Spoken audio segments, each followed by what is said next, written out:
ಇದ್ದಾರೆ. ಇನ್ನು ಪಡಿತರ ಚೀಟಿ ತಿದ್ದುಪಡಿಗೆ ಸರ್ವರ್ ಅಡ್ಡಿಯಾಗಿದೆ ಅನ್ನೋದು ಇಲ್ಲಿ ಗೊತ್ತಾಗ್ತಾ ಇದೆ. ಒಂದು ಕಡೆ ಸಾರ್ವಜನಿಕರು ಪರದಾಟ ಆಡ್ತಾ ಇದ್ದಾರೆ.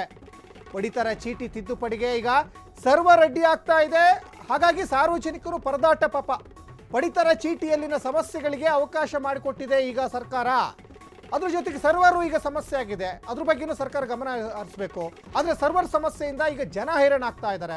ಪಡಿತರ ಚೀಟಿ ತಿದ್ದುಪಡಿ ಮಾಡಲಿಕ್ಕೆ ಸರ್ಕಾರ 3 ರಿಂದ 4 ತಿಂಗಳು ಅವಕಾಶ ಕೊಡುತ್ತೆ. ಕೆಲವು ಬಾರಿ ಮಾತ್ರ ತಿಂಗಳಿಗೊಮ್ಮೆ ಅಥವಾ 2 ತಿಂಗಳಿಗೊಮ್ಮೆ ಅವಕಾಶವನ್ನು ಕೊಡುತ್ತೆ. ಅದ್ರ ಜೊತೆಗೆ ಸರ್ವರ್ ಕೂಡ ಒಳ್ಳೆ ರೀತಿಯಾದಂಥ ಸರ್ವರ್ ಸಿಸ್ಟಮ್ ವರ್ಕ್ ಆಗಬೇಕು. ಜುಲೈ 4ರಂದು ಮತ್ತು ನಿನ್ನೆ ಪಡಿತರ ಚೀಟಿಗೆ ಸಂಬಂಧಪಟ್ಟಾಗೆ ಸಾಕಷ್ಟು ಜನ ಅಲ್ಲಿ ಕ್ಯೂ ನಿಂತ್ಕೊಂಡ್ರು. ತಿದ್ದುಪಡಿ ಮಾಡಬೇಕು ಅಂತ ಆಗಲಿಲ್ಲ. ದಿನಪೂರ್ತಿ 3-4 ಜನರ ಪಡಿತರ ಚೀಟಿ ಮಾತ್ರ ತಿದ್ದುಪಡಿ ಆಗ್ತಾ ಇದೆ.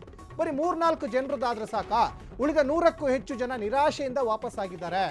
ಆಹಾರ ಇಲಾಖೆ ಅಧಿಕಾರಿ ಸುಧಾಮಣಿಯಿಂದ ಬೇಜವಾಬ್ದಾರಿ ಉತ್ತರವೂ ಸಾರ್ವಜನಿಕರಿಗೆ ಸಿಕ್ಕಿದೆ ಅನ್ನೋದಿಲ್ಲಿ ಗೊತ್ತಾಗ್ತಾ ಇದೆ. ಪಡಿತರ ಚೀಟಿ ತಿದ್ದುಪಡಿಗೆ ಸಾರ್ವಜನಿಕರು ಈಗ ಆಕ್ರೋಶವನ್ನು ವ್ಯಕ್ತಪಡಿಸ್ತಾ ಇದ್ದಾರೆ. ನೋಡಿ, ತಮ್ಮ ಕೆಲಸ ಕಾರ್ಯಗಳನ್ನೆಲ್ಲ ಬಿಟ್ಟು ಕೂಲಿ ಕೆಲಸಕ್ಕೆ ಹೋಗುವಂಥವರು ಕೂಡ ಇರ್ತಾರೆ. ಯಾಕಂದರೆ ಇಲ್ಲೇ ಗೊತ್ತಾಗ್ತಾ ಇದೆ, BPL ಕಾರ್ಡು ಯಾರು ಹೊಂದಿರ್ತಾರೆ, ಬಡತನ ರೇಖೆಗಿಂತ ಕೆಳಗಿರೋರು.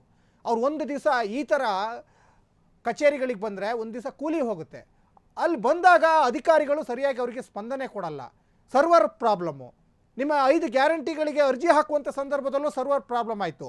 ಗೃಹಜ್ಯೋತಿ, ಗೃಹಲಕ್ಷ್ಮಿ ಇವಕ್ಕೆಲ್ಲ ನೀವು ಅರ್ಜಿ ಹಾಕೋಕ್ಕೆ ಸಾರ್ವಜನಿಕರಿಗೆ ಒಂದು ಅವಕಾಶ ಮಾಡಿಕೊಟ್ರಿ. ಪಾಪ ಅವರು ತಿಂಗಳಾನ್ಗಟ್ಟಲೆ ಕ್ಯೂ ನಿಂತ್ಕೊಂಡ್ರು. ಸರ್ವರ್ ಸಮಸ್ಯೆ ಅಂತ ಹೇಳೋದು ಬಿಟ್ಟರೆ ಅವ್ರಿಗೆ ಸಮಸ್ಯೆ ಒಂದು ಪರಿಹಾರನೇ ಸಿಗ್ತಾ ಇರಲಿಲ್ಲ. ನೋಡಿ, ಈಗಲೂ ಕೂಡ ಅದೇ ಥರ ಆಗ್ತಾ ಇದೆ. ಇದಕ್ಕೆ ಮುಖ್ಯವಾಗಿ ಸರ್ಕಾರ, ಸಂಬಂಧಪಟ್ಟಂಥ ಇಲಾಖೆ ಅಧಿಕಾರಿಗಳು ಸೂಕ್ತವಾದಂಥ